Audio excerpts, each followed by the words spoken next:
स्वागत है इस डीप डाइव में। आज हम हैंक प्रूडन की किताब the three skills of top trading पर नज़र डाल रहे हैं।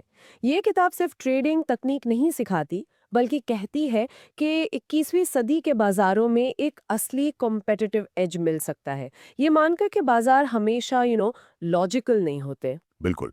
प्रूडेन इस आम सोच को चैलेंज करते हैं कि बाजार या तो पूरी तरह एफिशिएंट है या फिर एकदम रैंडम।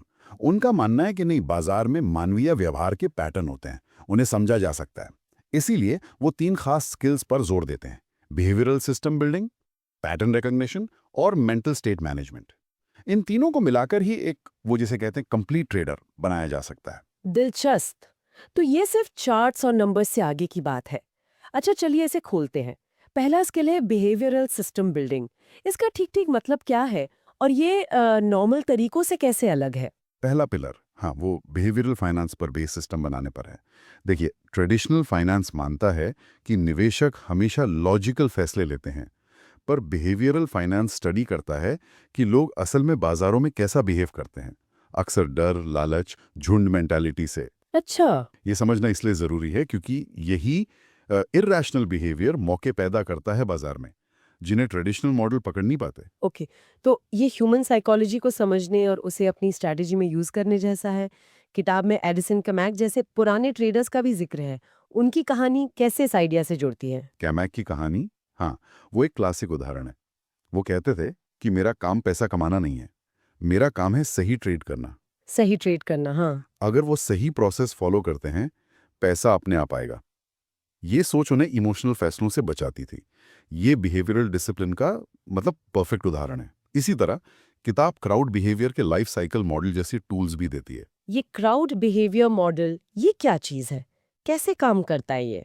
ये मॉडल दिखाता है कि कैसे एक ट्रेंड के दौरान इन्वेस्टर्स की भावनाएं बदलती हैं, मतलब एकदम उम्मीद से लेकर गहरी निराशा तक। और ये चीज कीमत और वॉल्यूम में कैसे दिखती है। हम्म। इसमें प्राइस, वॉल्यूम, सेंटिमेंट और टाइम, इन आयामों को देखा जाता है। हम्म। इसे समझकर ट्रेडर अंदाजा लगा सकते हैं कि बाजार का टॉप या बॉटम कहां बन सकता है, जब भीड़ सबसे ज्यादा होपफुल या सबसे ज्यादा पेसिमिस्टिक होती है। ये मार्केट साइकोलॉजी समझने का फ्रेमवर्क है। समझ गई। तो पहला कदम है बाजार की भीड़ और खुद के बिहेवियर को समझना। अब आते हैं दूसरे स्किल पर, पैटर्न रिकॉग्निशन, खासकर वाइकॉफ मेथड यूज करके। ये नॉर्मल टेक्निकल एनालिसिस से कैसे अलग है? क्या ये सिर्फ अलग चार्ट पैटर्न्स है या सोचने का तरीका ही अलग है? सोचने का तरीका ही अलग है, हाँ। वाइकॉफ मेथड सिर्फ पैटर्न रटना नहीं है, बिल्कुल नहीं। ये बाजार के फंडामेंटल नियमों पर ध्यान देता है: सप्लाई और demand, supply demand, okay. Effort versus result, cause and effect. इसका लक्ष्य है स्मार्ट मनी, मतलब बड़े जानकार निवेशक, उनके कदम पहचानना। क्या वो खरीद रहे हैं, मतलब एक्यूमुलेशन, या बेच रहे हैं, डिस्ट्रीब्यूशन। और इसमें वो विजुअल स्कीमेटिक्स और एनालिटिकल चेकलिस्ट का क्या रोल है फिर? विजुअल स्कीमेटिक्स मदद करते हैं इन एक्यूमुलेशन और डिस्ट्रीब्यूशन के फेज को पहचानने में, मतलब चार्ट पर ये पैटर्न दिखते कैसे हैं।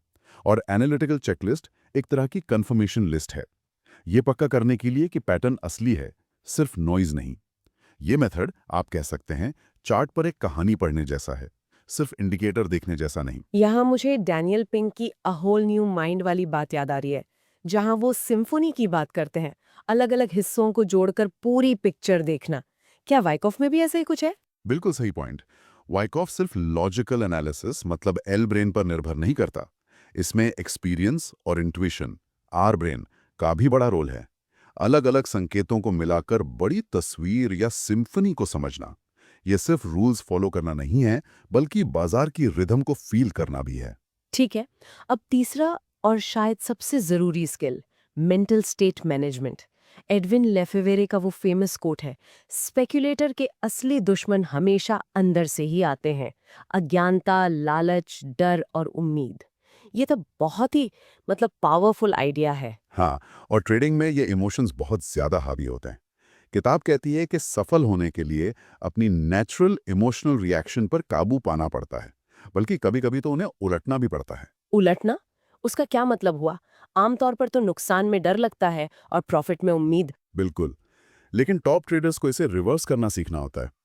जब ट्रेड लॉस में जा रहा हो, तो डरना चाहिए कि लॉस बड़ा ना हो जाए, और उसे जल्दी काटना चाहिए। ये उम्मीद नहीं करनी चाहिए कि वो वापस आ जाएगा। और जब ट्रेड प्रॉफिट में हो तो उम्मीद करनी चाहिए कि प्रॉफिट और बढ़ सकता है। उसे चलने देना चाहिए, ये नहीं डरना चाहिए कि प्रॉफिट चला जाएगा। इसके लिए किताब टॉप ट्रेडिंग के 10 टास्क नाम का एक पूरा सिस्टम देती है।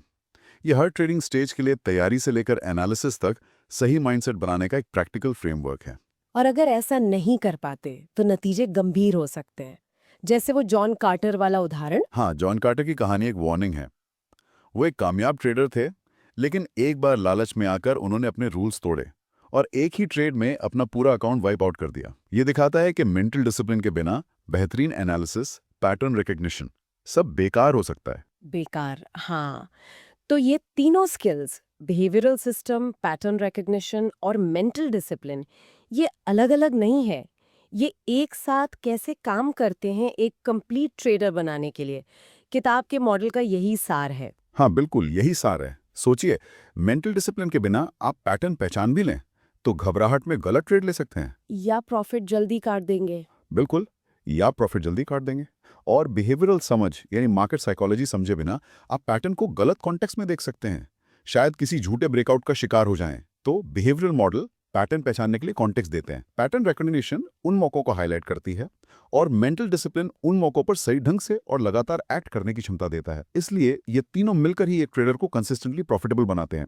एक में भी कमजोरी हो तो पूरा सिस्टम गड़बड़ा जाता है। ट्रेडर को मार्केट की भीड़ का और उससे भी ज्यादा अपने खुद के बिहेवियर को गहराई से समझने और मैनेज करने का स्किल है। बिल्कुल। और ये आज के समय में एक बड़ा सवाल खड़ा करता है। क्या आज के इस तेज एल्गो ड्रिवन डेटा हेवी बाजार में, जहां सब क्वांट एनालिसिस की बात करते हैं, सफलता का असली सीक्रेट कहीं पुराने जमाने के माहिर ट्रेडर्स की तरह मार्केट की साइकोलॉजी और अपनी इमोशनल रिएक्शंस की गहरी इंट्यूटिव समझ डेवलप करने में तो नहीं छिपा है? सोचने वाली बात है।